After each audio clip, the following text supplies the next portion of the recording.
Friend निर्मल TT की online classes में मैं रैना गुप्ता आपका स्वागत करती हूँ।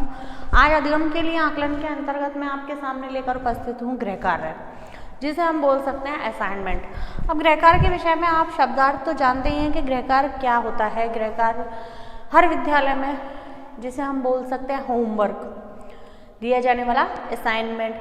टीचर जब क्लास लेता है, शिक्षण प्रक्रिया जब पूरी करता है, शिक्षण प्रक्रिया के दौरान वह बच्चे को रिवीजन कराने के लिए या पढ़ाई गई विषय वस्तु को रिवाइज कराने के लिए, उसका दोहरान कराने के लिए, उसको छात्र का ध्यान केंद्रित करने के लिए, उसको विषय वस्तु का बोध कराने के लिए गृह कार्य दिया जाता है, जिससे छात्र को, क्योंकि मैंने आपको पहले भी बता चुकी हूँ कि बच्चे में शॉर्ट टर्म मेमोरी होती है। शॉर्ट टर्म मेमोरी का मतलब है कि जब वह कक्षा में सुनता है, टीचर की विषय वस्तु को समझता है, जब वह अपने 6 घंटे वह विद्यालय में बिताता है, उसके बाद उससे भी ज़्यादा टाइम वह अपने घर पर, परिवार पर बिताता है। और छोटे बच्चों में ये आदत होती है कि वह विद्यालय समय को पूरा करे, कि बाकी टाइम खेलने में बिता देते हैं। अगर ऐसे समय में उसे गृह कार्य नहीं दिया जाए, शिक्षक द्वारा उसे घर पर पढ़ाई से जोड़े नहीं रखा जाए, तो वह जब दूसरे दिन हमारे पास आता है, विद्यालय में प्रवेश करता है, तो वह बिल्कुल निल बटा निल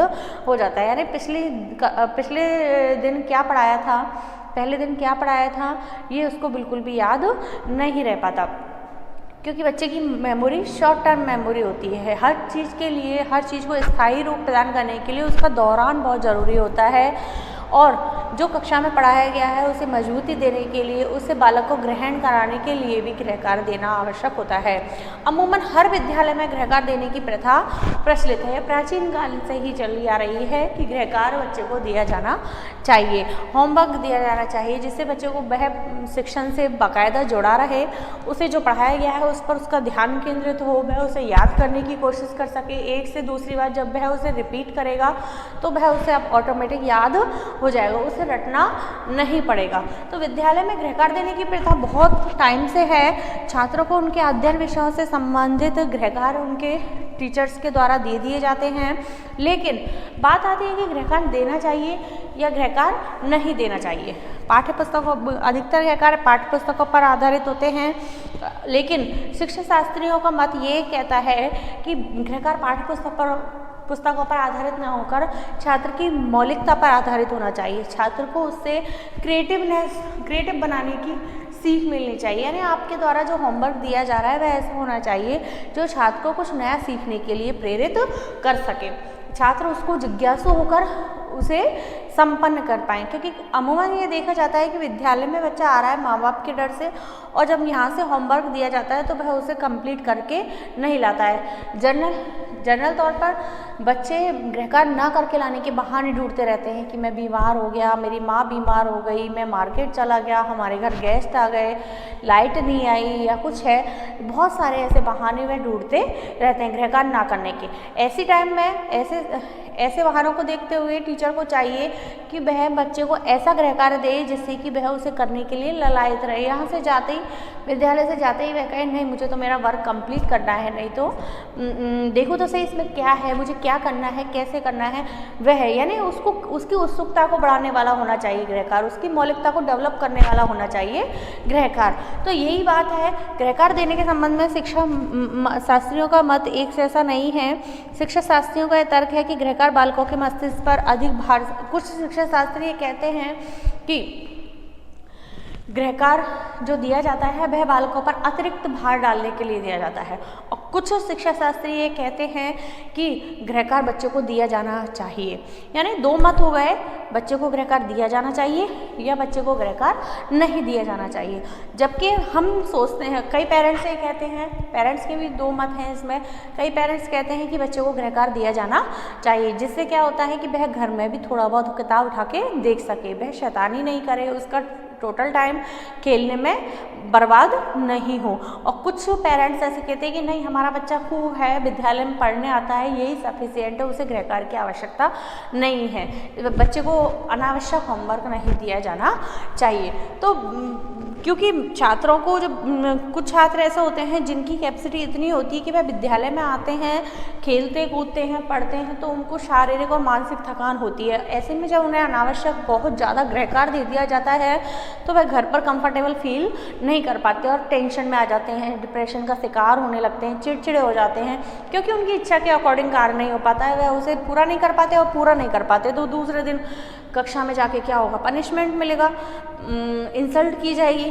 तो ये चीज़ इसलिए कुछ शिक्षा शास्त्री इस मत में नहीं है कि बच्चों को होमवर्क दिया जाना चाहिए। इससे अनेक शिक्षा शास्त्रियों को विचार है कि कक्षा शिक्षण की क्रियाओं द्वारा उत्पन्न सीखने के अनुभवों को संगठित करने हेतु गृह कार्य आवश्यक है। ये तो था कि गृह कार्य क्यों नहीं देना चाहिए, कि बच्चे थकान का अनुभव करते हैं, बच्चे इंटरेस्ट नहीं लेते, लेकिन कुछ शिक्षा शास्त्रियों का मत है कि बच्चों को गृह कार्य दिया जाना चाहिए। क्यों?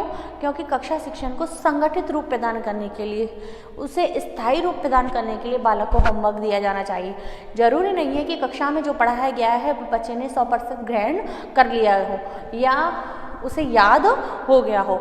फ्यूचर के लिए उसके ज्ञान को स्थायी रूप प्रदान करने के लिए शिक्षक को उस विषय वस्तु से संबंधित थोड़ा बहुत कार्य उसे करने के लिए देना चाहिए। कुछ शिक्षा शास्त्री ये कहते हैं कक्षा में जो अनुभव और जो बालक और ज्ञान बालक अर्जित करता है उन्हें अपने ढंग से सीखने और उसे दृढ़ता प्रदान करने के लिए अपने ढंग से सीखना भी, क्योंकि शिक्षक ने जो पढ़ा दिया वह उसने उतार तो लिया, उसे इतना मौका नहीं मिला, इतना समय नहीं मिला कि वह उसे पूरी तरह से समझ पाए। घर पर जाकर अगर वह बालक उसे रिपीट करता है, उसे देखता है तो वह उसे अच्छे से समझ पाता है और अगर उसे उसमें कोई कॉम्प्लिकेशंस आती हैं, प्रॉब्लम आती हैं तो वह टीचर के पास जाकर उन्हें दूसरे दिन सॉल्व करवा सकता है। अगर उसे होमवर्क ही नहीं दिया जाएगा तो वह उस विषय वस्तु को कभी उठाकर नहीं देगा और एग्जाम टाइम में जब वह उसे दोहरान करता है, पढ़ाई करने की कोशिश करता है तो उसे बहुत सारी प्रॉब्लम आती हैं और वह पिछड़ जाता है।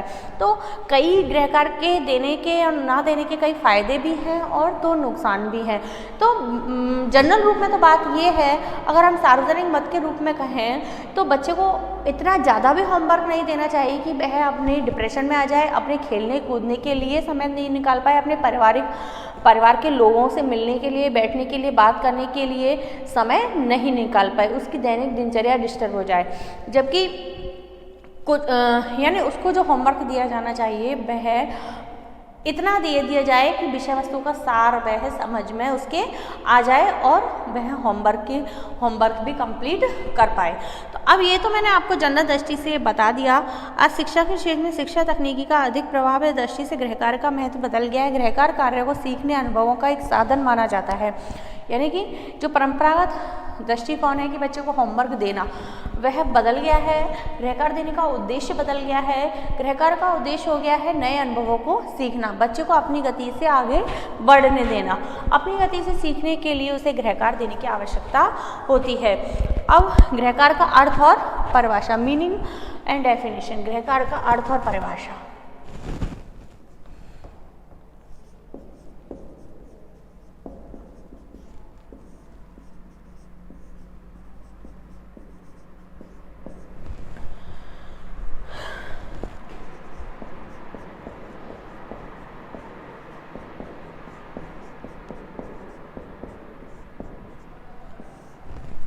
देखिए, जब मैंने बताया कि गृह कार्य का उद्देश्य बदल गया है तो इस मनोवैज्ञानिकों के मत भी बदल गए हैं, गृह कार्य का अर्थ भी बदल गया है, उसकी परिभाषा भी बदल गई। गृह कार्य वह साधन है जो छात्रों को स्वयं अभ्यास करके सीखने के लिए अवसर प्रदान करते हैं।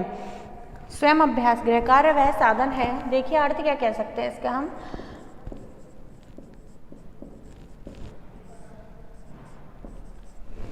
गृह कार्य वह साधन है जो छात्रों को, गृह कार्य वह साधन है जो विद्यार्थियों को स्वयं अभ्यास करके सीखने के लिए, स्वयं अभ्यास करके सीखने के लिए अवसर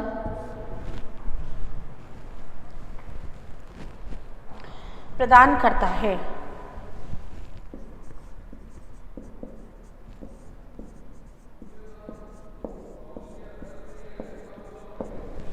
सीखने के लिए अवसर प्रदान करते हैं। सीखने अनुभवों का एक सीखना क्या है? अनुभवों का एक प्रमुख अंग है जो कक्षा से बाहर छात्रों को सीखने का अनुभव प्रदान करता है।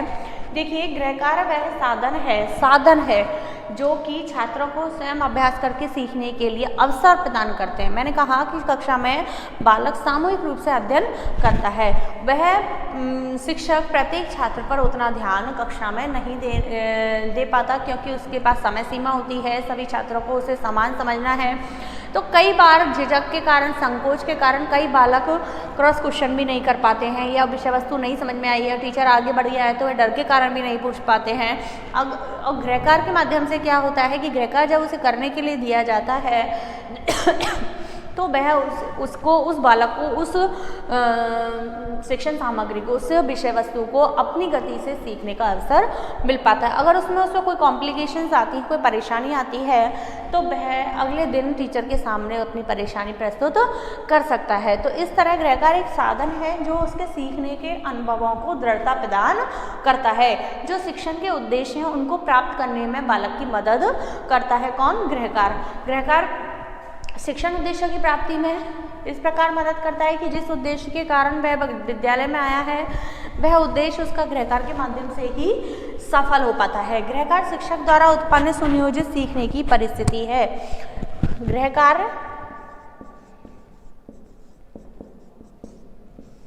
शिक्षक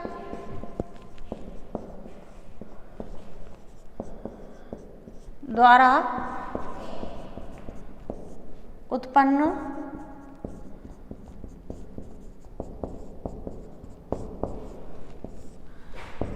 सुनियोजित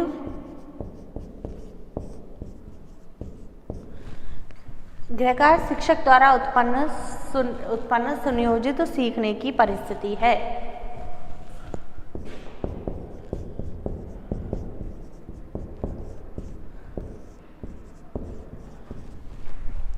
शिक्षक द्वारा उत्पन्न सुनियोजित यानी कि गृह कार्य ऐसा देना चाहिए जो उसने छात्र ने जिसका अध्ययन कर लिया है, जो उसने सीख लिया है, उसका दोहरान करने के लिए गृह कार्य दिया जाना चाहिए। तो शिक्षक के द्वारा यह योजना बनाई जाती है कि उसे क्या, बच्चे को क्या गृह कार्य देने से उसे फायदा होगा। तो इस प्रकार शिक्षक द्वारा उत्पन्न परिस्थिति है क्या? गृह कार्य। प्रत्येक गृह कार्य का मौलिक उद्देश्य होता है कि छात्र को शुद्ध और प्रत्यक्ष प्रेरित करने वाले सीखने के अनुभव प्रदान करें। इसका उद्देश्य होता है कि छात्र को शुद्ध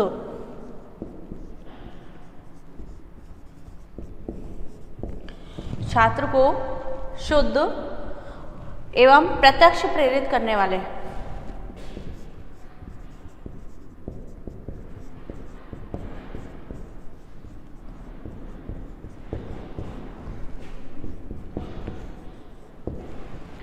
छात्र को शुद्ध एवं प्रत्यक्ष प्रेरित करने वाले सीखने के अनुभव प्रदान करें।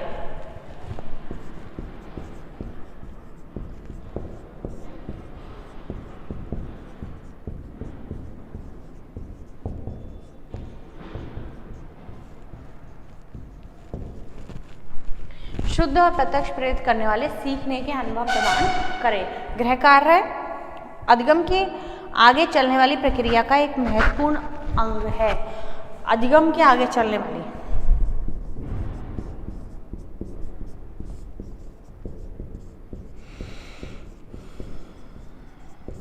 छात्र के अधिगम में क्या होता है? गृह कार्य सहायक होता है, ना कि बाधक। गृह कार्य देना और गृह कार्य क्या देना है? गृह कार्य की योजना बनाना, गृह कार्य के लिए परिस्थिति उत्पन्न करना किसका कार्य है? एक शिक्षक का कार्य है। शिक्षक को इसके लिए गृह कार्य को सफल बनाने के लिए शिक्षक को पूरी तरह से योजना बना लेनी चाहिए कि वास्तव में जो कार्य बच्चे को करने को दिया जा रहा है वह शिक्षण उद्देश्यों की प्राप्ति में सहायक है या नहीं है। जो उद्देश्य जिस उद्देश्य से उसे अधिगम कराया जा रहा है वह उद्देश्य सफल हो रहा है या नहीं हो रहा है। तो यही है गृह कार्य। आधुनिक तकनीकी युग में गृह कार्यों का शिक्षण प्रक्रिया में महत्व कम नहीं है। अधिगम को प्रभावशाली और दृढ़ बनाने के लिए, अधिगम के उद्देश्यों को प्राप्त करने के लिए गृह कार्य दिया जाता है। वर्तमान में हम कहें कि वर्तमान में गृह कार्य इतनी इम्पोर्टेंस नहीं रखता है, लेकिन नहीं रखता है तो यह बात पूरी तरह से गलत है।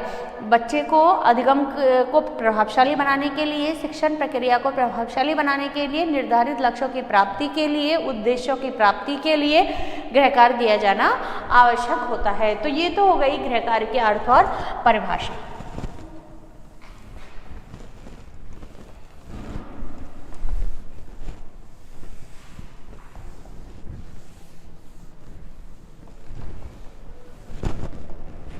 अब आती है गृह कार्य के सिद्धांत।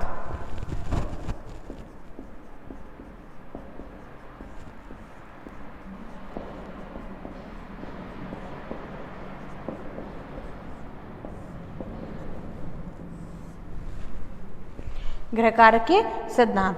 गृह कार्य के निर्माण और देने में निम्नलिखित सिद्धांतों को महत्व देना चाहिए। गृह कार्य के कौन कौन से सिद्धांत है? गृह कार्य किस पर आधारित है, किन सिद्धांतों पर आधारित है?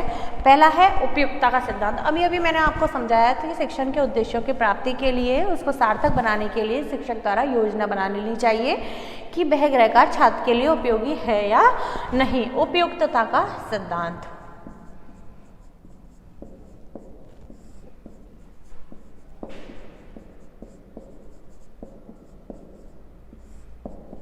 उपयुक्तता का सिद्धांत। अब देखिए, गृह कार्यों का चयन करते समय ध्यान रखना चाहिए कि वे शिक्षण किए गए पाठों से संबंधित हो। उनके द्वारा पाठ्य वस्तु के प्रमुख और महत्वपूर्ण बिंदुओं को ही गृह कार्य के रूप में दे दिया जाना चाहिए। यानी कि हर कोई पाठ शिक्षक के द्वारा निर्धारित किया जाना होता है कि जो शिक्षण प्रक्रिया चल रही है, जो विषय वस्तु उसने कक्षा में पढ़ाई है, उसमें से महत्वपूर्ण बिंदुओं को छांटकर जो इम्पोर्टेंट है, जो छात्र के लिए उपयोगी है, जो उसकी परीक्षा की दृष्टि से महत्वपूर्ण है, उन बिंदुओं को छांटकर उनको आधार बनाकर ही होमवर्क दिया जाना चाहिए, गृह कार्य दिया जाना चाहिए। अब है अभिरुचि का सिद्धांत।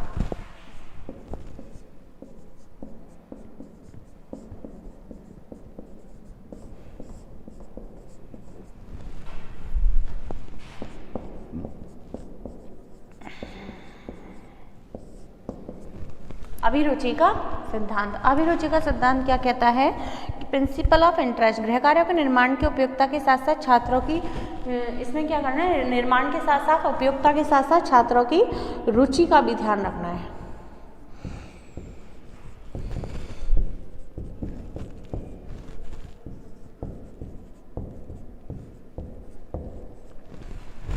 छात्रों की रुचि का भी ध्यान रखना होता है, क्योंकि रुचि सबसे ज़्यादा महत्वपूर्ण होती है। शिक्षक को गृह कार्य की योजना इस प्रकार से बनानी चाहिए, इस प्रकार से गृह कार्य निर्मित करना चाहिए कि छात्र उसे, मैंने अभी आपको बताया कि जो कार्य बोरिंग होता है, जो इंटरेस्ट के अनुकूल नहीं होता है, जिस कार्य को करने में हमें इंटरेस्ट नहीं आता है, जो बोरियत फील कराता है, उस कार्य का जब हम कक्षा में वह आपके दबाव से पढ़ सकता है बालक, लेकिन उस कार्य को वह घर पर बिल्कुल भी नहीं कर पाएगा। अगर वह कार्य उसके लिए ऐसा दिया जाए कि इससे छात्र में रुचि उत्पन्न हो, उसमें उत्सुकता उत्पन्न हो, उसे करने में उसे कुछ नयापन दिखे, उसके इम्पोर्टेंस उसे नज़र आए, तो वह उसे आसानी से कर पाता है और वह उसके द्वारा किया गया वह कार्य उसके दिमाग पर स्थायी छवि छोड़ता है, उसके मस्तिष्क में स्थायी रूप से स्थित हो जाता है। तो मनोवैज्ञानिक ये कहते हैं कि छात्रों को दिया जाने वाला जो गृह कार्य है वह उनकी रुचि के अनुकूल होना चाहिए। शिक्षक को गृह कार्य निर्मित करते समय छात्रों की रुचि का, छात्रों के स्तर का भी ध्यान रखना चाहिए। यथार्थता का सिद्धांत। यथार्थता।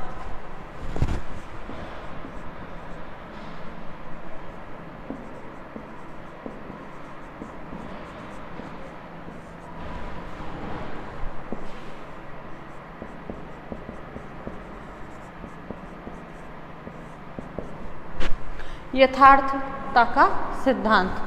देखिए, प्रिंसिपल ऑफ एक्यूरेसी। गृह कार्य स्वरूप भाषा की दृष्टि से शुद्ध होना चाहिए। पाठ्यवस्तु शिक्षक को गृह कार्य की योजना बनाते समय पाठ्यवस्तु की शुद्धता का भी ध्यान रखना चाहिए, एक्यूरेट होना चाहिए, गलत गृह कार्य उसको नहीं देना चाहिए, उसमें भाषा की शुद्धता का पूरी तरह से ध्यान रखना चाहिए। स्पष्टता का सिद्धांत।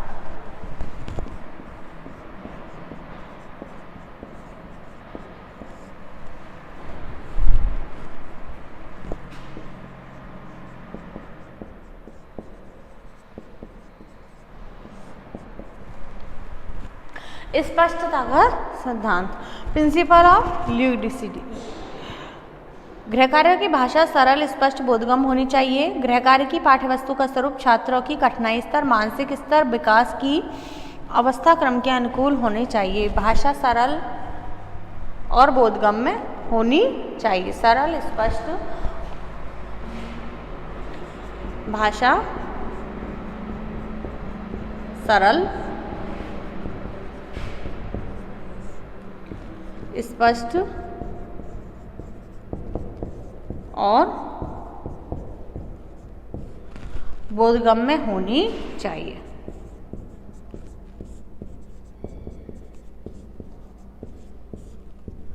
गृहकार्य छात्रों के मानसिक स्तर, शारीरिक अवस्था, उनके अवस्था क्रम के अनुकूल होनी चाहिए। उनकी कक्षा के स्टैंडर्ड के अनुकूल ही गृहकार्य देना चाहिए। स्पष्ट होना चाहिए पूरी तरह से। ऐसा गृहकार्य नहीं होना चाहिए क्योंकि बच्चे को घर पर कोई गाइडेंस, जरूरी नहीं कि सभी बच्चों के माता पिता पढ़े लिखे हों या सभी बच्चों के माता पिता के पास उनके लिए होमवर्क कराने के लिए टाइम हो।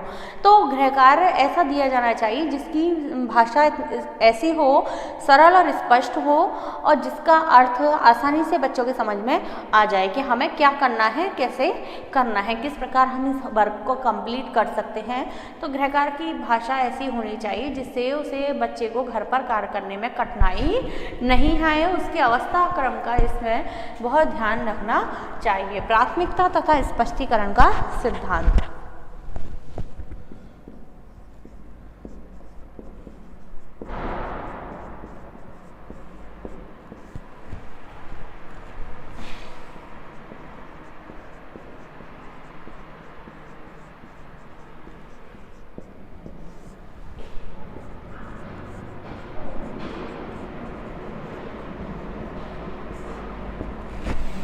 प्राथमिकता और स्पष्टीकरण का सिद्धांत। प्राथमिकता और स्पष्टीकरण, principle of sequence and gradation. गृहकार्यों की व्यवस्था क्रमागत रूप में करनी चाहिए। गृहकार्यों का एक दूसरे से संबंध, परस्पर संबंध होना चाहिए। स्तरित रूप से प्रस्तुत करना आवश्यक है। गृहकार्य प्राथमिकता यानी कि गृहकार्य में सबसे पहले उस विषय वस्तु को महत्व देना चाहिए जो उसके लिए उपयोगी हो, जो उसकी परीक्षा के लिए उपयोगी हो, जो उसके जीवन के लिए उपयोगी हो। जो गृहकार्य दिया जा रहा है वह उसके जीवन से संबंधित होना चाहिए। मितव्यता का सिद्धांत। गृहकार्यों द्वारा कम से कम समय में सीखने के अनुभवों का मितव्यता का सिद्धांत।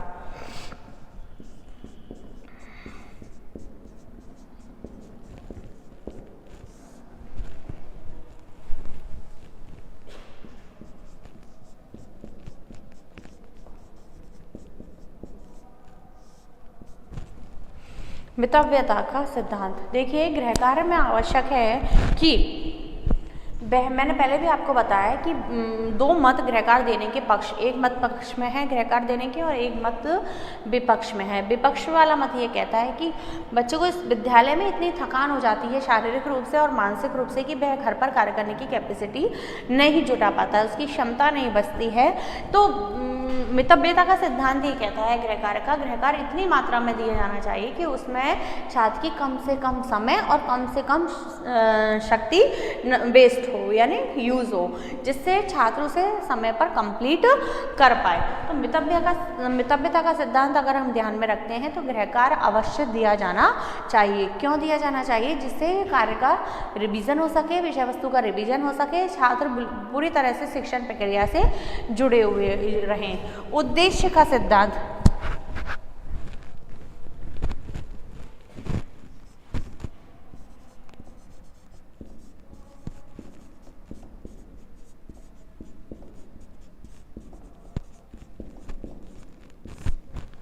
उद्देश्य का सिद्धांत।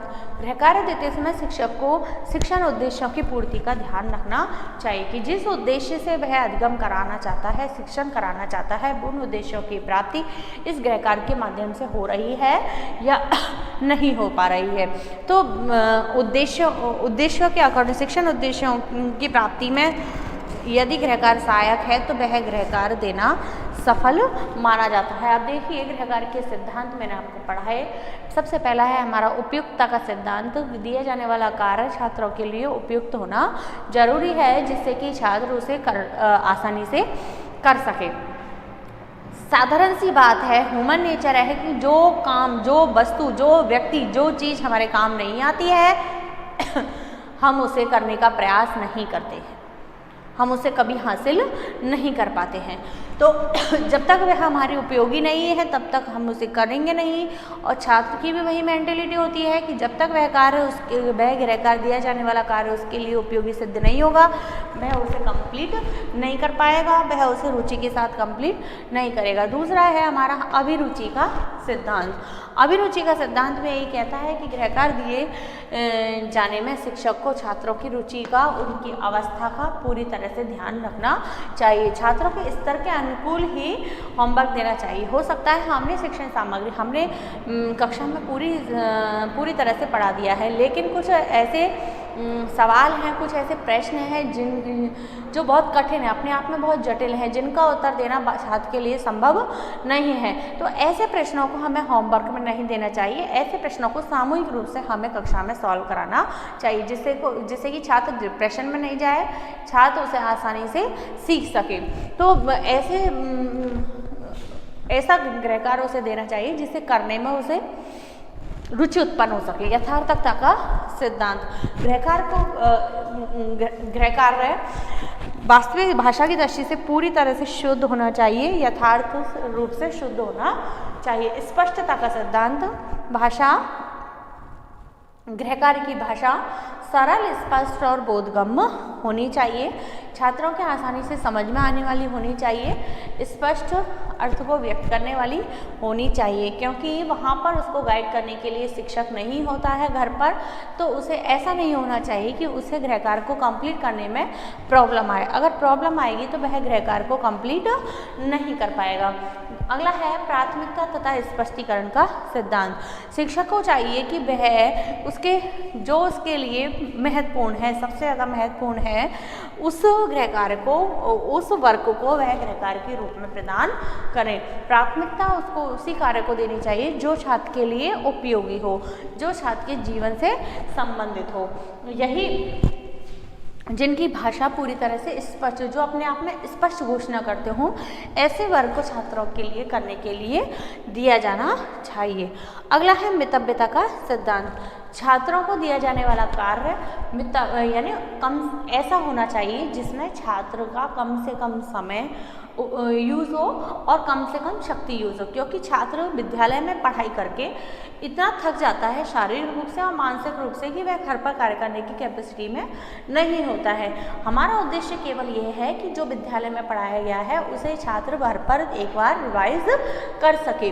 अगर उसने एक बार भी घर पर वह जाकर देखा है तो वह उसे नहीं भूल पाएगा, और यदि किसी कारणवश वह कक्षा में प्रेजेंट ऑफ माइंड नहीं था तो दिए जाने वाले वर्ग से उसे पूरी कक्षा का सीन याद आ जाएगा, वह ऑटोमेटिक वह गृह कार्य से कक्षा कार्य तक जुड़ जाएगा।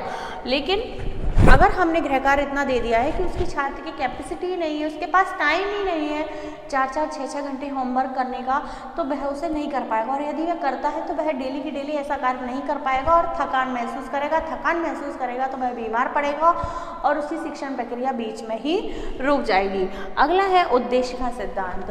शिक्षण प्रक्रिया किसी न किसी उद्देश्य से आगे बढ़ती है, जिसमें सबसे महत्वपूर्ण उद्देश्य होता है छात्र का सर्वांगीण विकास करना, ज्ञानात्मक उद्देश्यों की प्राप्ति करना।